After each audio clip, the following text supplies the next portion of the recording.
we were talking about last month is certainly than this month, and I tried getting David Steele on from the Sporting News before the draft to preview all of the weird stuff that was going to happen with the Ravens, right, Dave? Like, they were going to draft the Ridley kid, they were going to stay at 16, and they were going to take a wide receiver, they were going to get an offensive tackle, they were going to do this and that, and even after they traded back to get the tight end, some folks went to sleep. And then all of a sudden, you can't sleep on Lamar Jackson, and you certainly can't sleep on Ozzie Newsome. And the franchise has, and I know we've probably had two conversations since the end of the season about the fans and the stands and Kaepernick and the knee and all of that it detailed, but here we are, and the Ravens have now created a quarterback controversy, created a conversation around all of this, and they are, if nothing else, a very, very relevant operation here in May, pitted against an irrelevant baseball team, a hockey team on the warpath, and that other football team down there that has some cheerleader issues right now that I know you cover with the Redskins. David, a pleasure, man. What's going on from Sporting News? And you've got your hands full here these days writing about Reed and Kaepernick, but in Baltimore, we got a quarterback controversy, man. Yeah, how about that? Did anybody see that? I mean, it's such a great comparison to the last quarterback, quote-unquote, controversy, which was about the quarterback they did not want to go out and get, that everyone seemed very interested in going out and getting. And obviously, we're talking about Colin Kaepernick last year. And seeing this, and you made that's such a good word you used there to go relevant, because this is a franchise in sort of the grand scheme of things within the league that was starting to ease back toward irrelevancy. Certainly, when you look at the teams that are marquee teams that people want to go see and talk about and get into the conversation about, they were starting to drop off the radar because the offense was so bad. They had no one that anybody really wanted to go see. You saw what we talked about, obviously, the attendance, talked about the missed opportunities in terms of going to the playoffs. We were talking certainly a lot differently about Ozzie Newsome for all the great things he's done for this franchise, talking about him differently than we are right now, and talking about the quarterback position a lot differently than we are now. And all it took was this draft and these maneuvers and who they went out and got with that last big maneuver to get back into the first round. That's changed the perception of what this team can do, and has gotten interest jumping in ways that it's been a long time since we've really seen it jump the way that it has. I still pump the brakes on this every time we talk about this with Flacco because I don't know how bad his back is. I don't know about the reconstruction of his leg, and, I do know guys' wheels change in their 30s, and certainly all the statistical elements about him speak for themselves, as well as for the offense itself, as well as for how much money Ozzie has spent on the defensive side of the ball, how many draft picks on the defensive side of the ball, not getting Flacco the help when offensive linemen blossom in the case of Osemele or Wagner or Jensen, they disappear. Ray Rice disappeared, and that didn't get corrected. They've tried everything at tight end. That hasn't gotten corrected. But I'm not making excuses for Flacco or trying to denigrate Lamar Jackson, but every team in the league passed this kid over. He was the fifth kid taken in the draft as a quarterback. He's not traditional in any way. They're going to have to completely build something that doesn't exist right now, which can be titillating and exciting, and I guess Marty Morningwing looked pretty excited. And if I'm Flacco watching that press conference, and certainly they now have the feelings of a guy that's made $100 million and is a Super Bowl MVP involved, and whether they've awakened him to go back and play like a $25 million quarterback, or whether they felt like he was uninspired, or they feel like he's broken down, or they feel like he's disinterested, or they feel like he's overpaid. Whatever the derogatory thing you could say about either one of these guys, I can make that argument, right? Like black and white, which I'm sure will be made here before it's all over with in the case of Flacco and Lamar Jackson, because I've been around here long enough to hear those Banks and Dilfer debates 20 years later. But, this kid's going to get an opportunity to run around in the preseason, and Joe is going to be downgraded right on up till that point when you need him against the Bills on opening day, because he will be the opening day starter, right? And it will be his team for now. But all eyes on the franchise, and in the case of Jackson, I would pump the brakes and say, he was the fifth quarterback taken. I don't think he's ready to start against the Bills week one. I think it's a wonderful experiment, and that's what it's been called from inside the building, to watch. But boy, this has a lot of elements of being really bad or really good, and I guess that's why we're passing the popcorn right now, right? Because it has all this sizzle to it, right? Yeah, it's just enormous amounts of sizzle. And you laid it out really well. There's every possible conflict you could think of, football-wise and otherwise, that's sort of encapsulated in this. And Joe, interestingly enough, and I don't think he's doing it on purpose, and I don't think he's doing it consciously, but just the fact that he did not, that he chose not to speak about it when he was asked at the draft party, that Lamar said, and I don't think he did it with any ill intent or anything. We just answered, a very simple question. Have you and Joe talked yet? And he said no. I find that to be very unfortunate, don't you? I mean, just from an organizational standpoint, I would almost think that Harbaugh or Bisciotti might want to get involved and broker something early on, or maybe they don't feel like it's necessary. But the fact that that's what we're talking about right now, I mean, it's not a good look. And I don't know if they were buddy-buddy, what would the next thing we would get on to, which is probably where Flacco stands. And you know Joe, and I probably know Joe a little bit better, but I could see him shrugging this off up in Philadelphia and just saying, you know what, there's always been a guy trying to take my job, and there's always been a guy in the room that needed to be ready to take. I don't know why this kid's any different than anybody else. If he's better than me, he'll get to play like Tyler Palko did. Meanwhile, they're paying me $25 million, and I still got to get out of bed the same way every morning, and I got to go out and play, and I got to stay healthy, and I got to be ready to play. And I don't think that would have changed if they would have drafted Lamar Jackson at 42, or if they would have drafted the kid from Richmond at 78 or whatever, that Joe still has to go out and play. And if he doesn't, all right, I guess this kid will come in, but I don't think this kid's ready to go win 10 games in this league right now, and neither did any other general manager. Everyone in the league passed on this kid, which makes it more delicious for him too, right? Yeah, that's the interesting thing, because when you look at it in that perspective, all the votes of confidence really have gone to Joe Flacco. The money, the 2 huge extensions that he's gotten, the fact that they immediately said, Joe's still our starter. There's not a competition. He's our guy. He's going to be their opening day. Let's not get confused about that at all.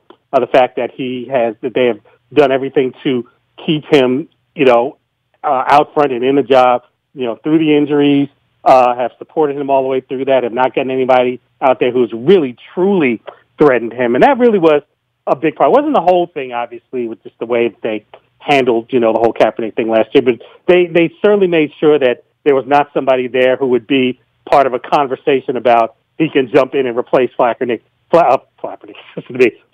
tomorrow, which is what Kaepernick would have walked into last year.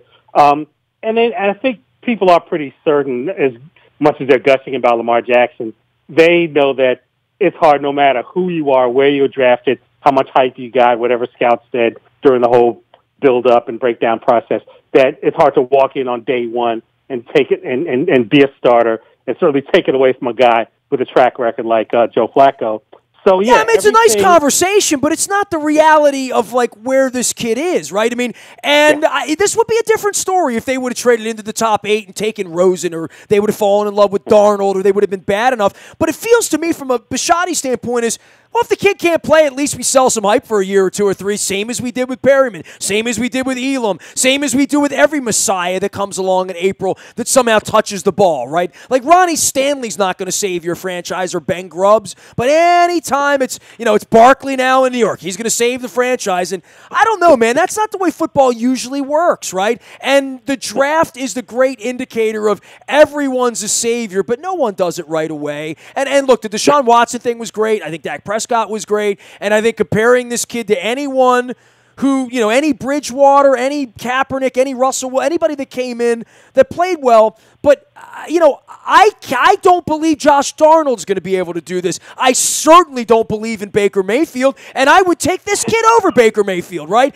And they picked him first. So, I mean, if they brought Baker Mayfield in here, I would look at him and say, you got an uphill climb looking at Joe Flacco right now. Because you can pee on Joe Flacco all you want. He's still a top half quarterback in this league when he's healthy and right for me. Not number 1, elite, whatever you want to call it, but certainly not from my eyes and what I saw with a pretty pedestrian team last year that he's like over the hill or awful and with a bad back and all of that. So if it's about the back, I get it. If it's about this kid's going to be playing quarterback by week 10, I really would pump the brakes on that. I really, really would, because if this kid was that ready to play football in this league and that exciting and exhilarating and game, 31 other teams wouldn't have passed on him. That's just the way I view it from 50,000 feet. And I hope the kid can play, and I hope Joe goes out, and I hope it's, quite frankly, I hope it's Foles and Wentz, and it's two quarterbacks who can do it, as opposed to, the 7 or 8 stony cases that we had around here that you labored through that couldn't do it, right? Yeah, that's true. And that's the funny thing, because Joe has been such an exception to this franchise's history at that position. I mean, it's going to be a long time before anybody matches what he did. Especially, being a first-round pick at quarterback that did the things that he's done for the last decade. You're only an underdog to your Super Bowl MVP, right? I'm sorry, I'll say this real quick, though. You brought up the points you brought up, though, are really valid in the fact that they do have to think about his back. They do have to think about his legs, his knee. I mean, I don't know how much the fact that he was a year removed from the ACL, maybe the year after that is when it comes back to the way it should really look. Back things are always real sketchy, and neither quarterback is going to succeed without the pieces and the weapons around him. They could have another horrible start on offense next year, and it really might not be Joe's fault. Joe's level could really go up, and his health could improve. He could go back to where he was and add all the veteran savvy and get the physical skills back and everything like that. And it might not matter if the other skill position players don't fall into place. Certainly at running back. I mean, that's literally, you could probably devote an entire other show to whatever is going on there. And then if that's the case, then Lamar Jackson, no matter how impressive he is, he's not going to help that right away. He's not going to help that in the 2018 season. So with all of that going on, I think everybody would be smart to watch the other 10 positions on offense and see what happens and see if the 2 tight ends they drafted really pan out immediately. Yeah, I mean, I'm not anti-Lamar. Got all that stuff. I'm pro-Joe. I mean, right. Be pro-Lamar. I mean, I think there's a lot to be pro-Lamar about, and I think we've done that around here the last couple of weeks and talking about all that stuff over the hill with this exciting offense and stuff. But any kid running around with the football at the quarterback position, and the stat that I found to be really, really alarming on a base level against the history of football, quite frankly, in my 50 years of watching this, is the kid ran for more yards than Barkley in college. Like that's an outlandish thing to think about, and then to think about can that translate to the NFL? I not probably without getting broken in half. That's just my opinion of running quarterbacks in the modern era. I've never seen one fully survive it all the way through to the trophy. Right? No, you're right. The history is there. You don't really know. I mean, you don't have to look any further than this roster right now, because the quarterback we haven't mentioned one time yet is on the roster, Robert Griffin III. Who knows how long his life is here? But we all saw close up how long that lasted. It just took the right hit at the right time, and the dominoes started to fall, and here we are. There was one team interested in him, and now he's here in Baltimore, where you thought he would have gone to multiple Pro Bowls, probably a bunch of playoff games, maybe taking that team to a Super Bowl or something like that, based off of what he did in that one spectacular year. So, yeah, the track record is not there. But it's really interesting that as much as everyone says, hey, everybody sort of passed over him and you probably could have gotten him later, they did trade up into the first round. They didn't trade up to early second or hope that he would fall mid-second or to see if they grab him in third. They traded up to get him.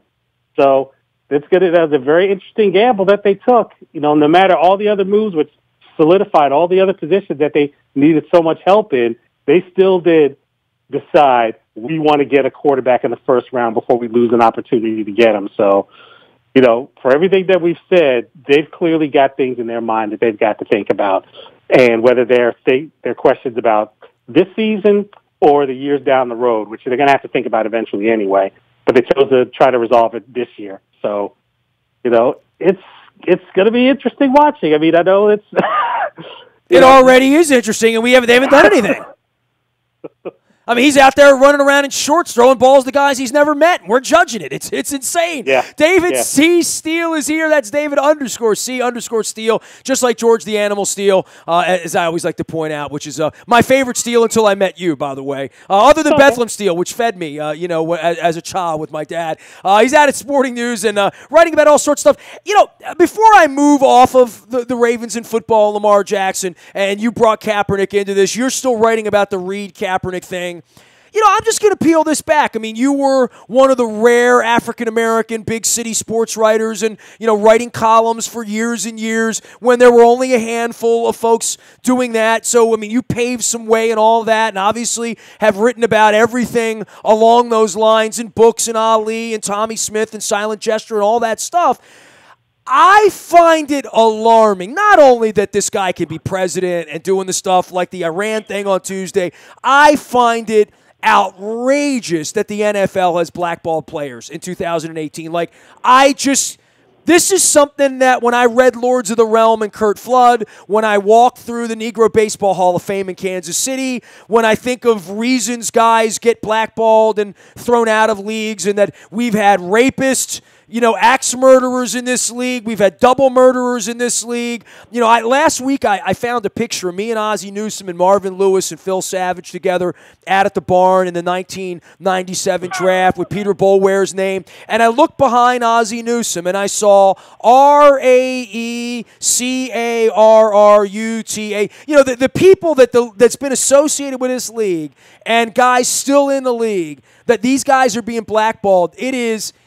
It really changes my opinion of who the NFL owners are and to some degree what they stand for and what they haven't stood for. And for all the players in the league, the blackballing of players, I find it to be something that I just didn't think it would be possible in this climate where 65% of the players are players of color, where the fan base is here, where the sponsors.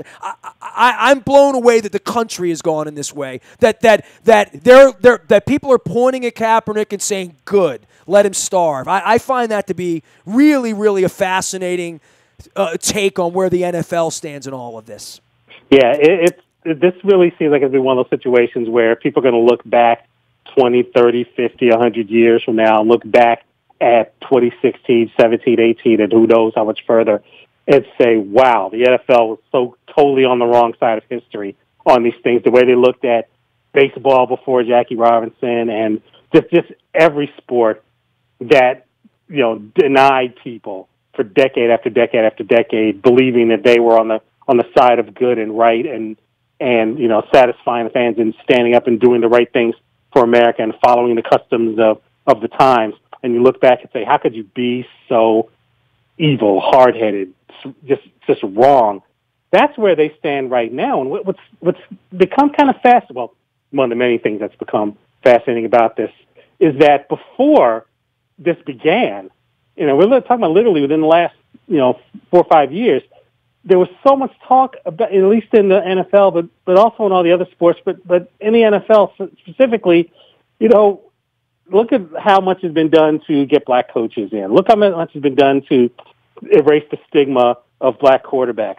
Look at how much, Look at Ozzie Newsome. How about that? Exactly. Look at, Ozzie Newsome and, Jerry Reese and Reggie McKenzie and just, and Mike Tomlin taking teams to the Super Bowl and Jim Caldwell and Tony Dungy and Dennis Green and just all the progress that people literally would say, I didn't think I'd live long enough to see this ever happen. Something. Or Barack Obama. How about 8 years of that, right? That kind of pushed it over the top. It's like, I don't think it was ever a thing like we've arrived, but it was really like we've gotten over things that seemed impossible. It looked like these walls would never come down, and now look, they've come down, and there are probably other problems out on the horizon, but at least that has been conquered. But if we're at the point now, and let me add to that, a lot of the credit was given to what was seen to be a new generation of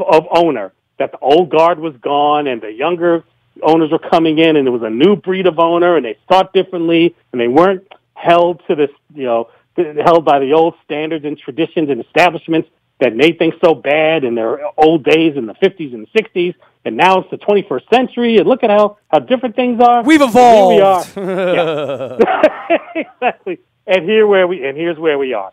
Banning players, blackballing players, punishing players, trading players, and giving every excuse in the world, but knowing exactly why they're doing, and following the lead of the guy in the White House, in so many cases, and fighting everybody and getting people to co-sign on it, people in our business, who get behind this and spew the same nonsense and falsehoods and half-truths and mistruths about, what these protests are about, what they're doing, why they're doing it. Well, Kaepernick was a real idiot for having his girlfriend tweet out the Ray Lewis Bisciotti thing. That ended anything with the Ravens, and I said that. And so for him, he has to wear some of this, right? I mean, not all of it, but the blackballing of a player as a blackballed media guy. And I've told the people over in the Purple Building, I'm like, I'm not for blackballing. I've been blackballed. I know that road. I know what that's about. And I spoke up 12 years ago, and that'll take us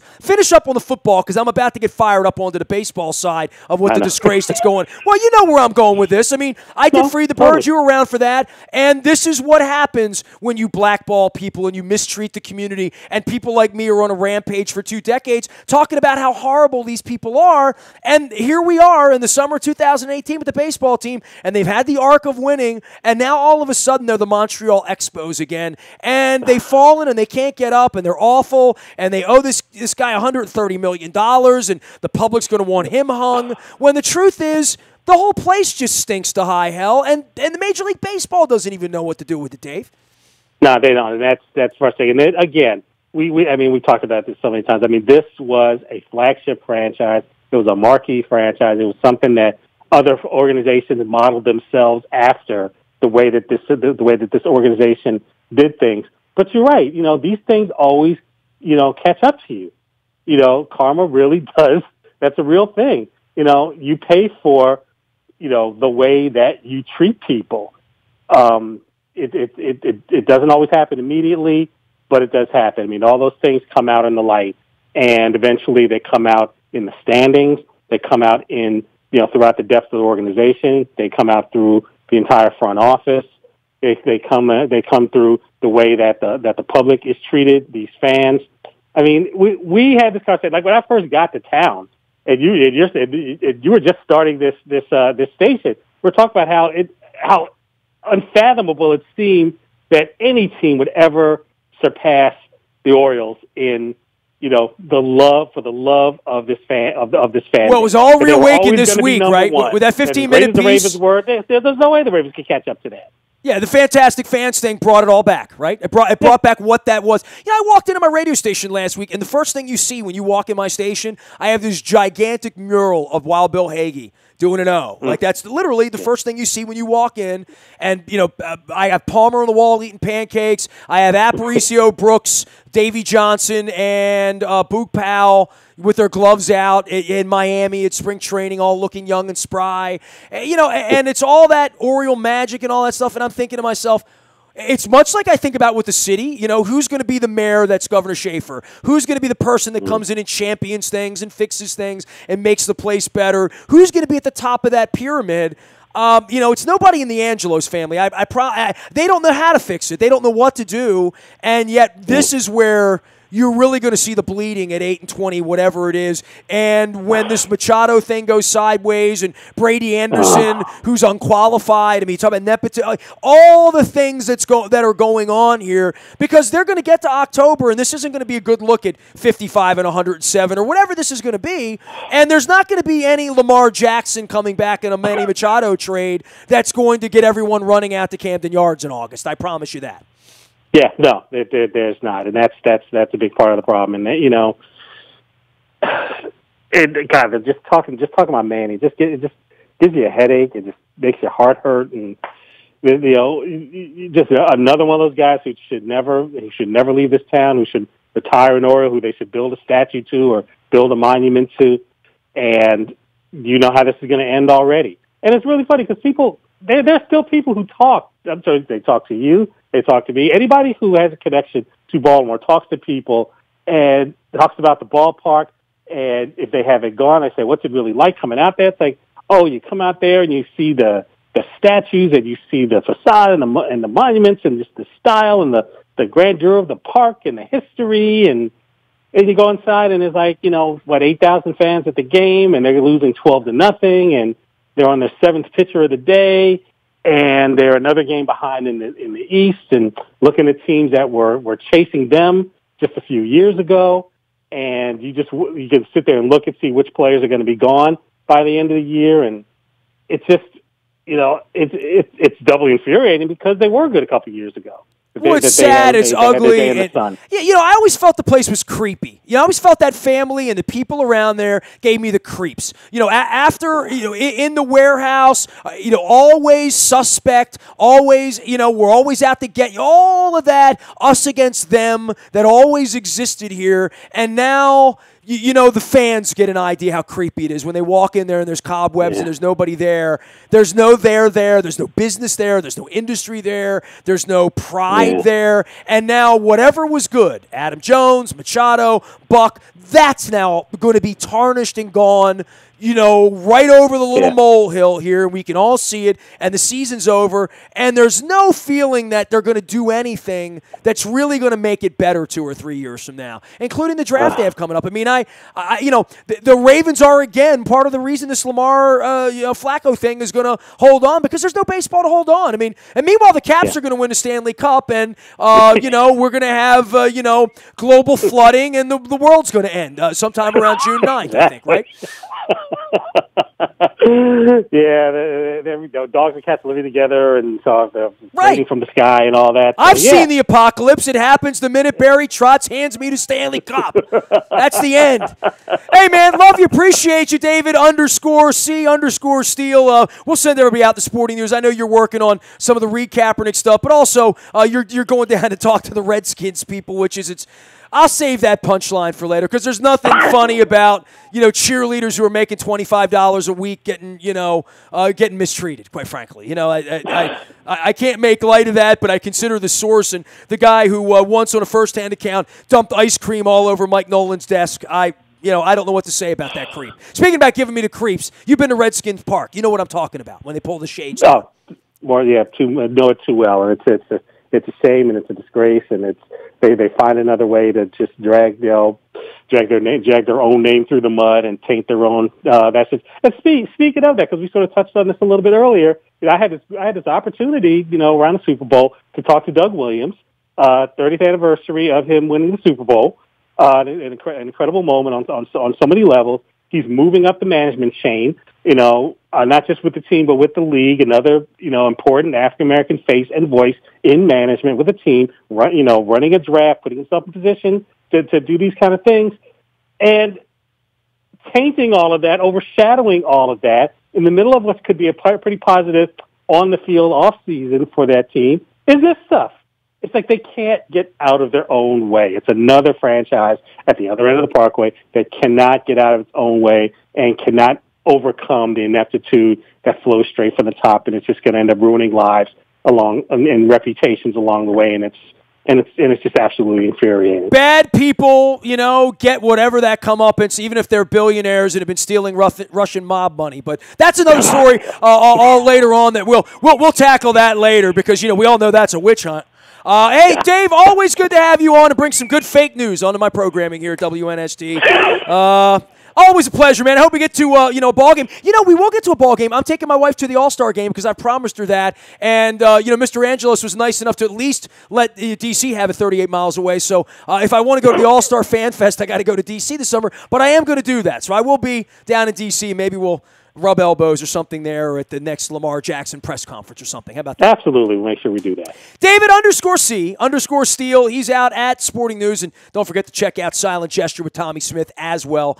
He's out on Twitter and at Sporting News. You can find me out in the buy at Toyota.com Audio Vault 24 hours a day from anywhere in the world on your mobile device by downloading the TuneIn Radio app. We do come in crystal clear. It's all brought to you by our friends at Buy a Toyota, providing all of that a click away anytime you want to listen. The morning newspaper delivers to your email inbox. It's all free of charge and powered up by our friends at Planet Fitness and PlanetFitness.com, where it's still $10 a month to get in the best shape of your life. The Lunk Alarm is there. They're always judgment-free at Planet Fitness, and certainly a good time of the year to be judgment-free because the weather's breaking. You want to get in shape, go to Planet Fitness. Our morning newspaper also features the entries for Pimlico. Hi-ho, Pimlico. Gives me a chance to sing that one. I'll be out at the Preakness next week. I was down in Laurel last weekend. Lovely job down in Laurel of remodeling. Get on out there and support the folks at the Maryland Jockey Club as Bob Baffert brings Justify in. We'll be doing a lot of horse racing around here and bringing in all the usual prospects and suspects next week and all of my horse racing buddies for the Preakness Stakes. It'll be good. Bob Baffert will be here next week, and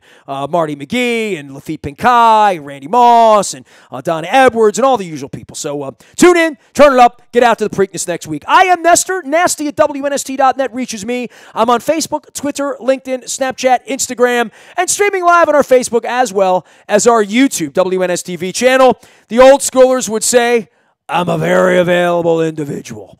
We are WNST.net, AM 1570, and WNST Towson, Baltimore, and we never stop talking Baltimore sports.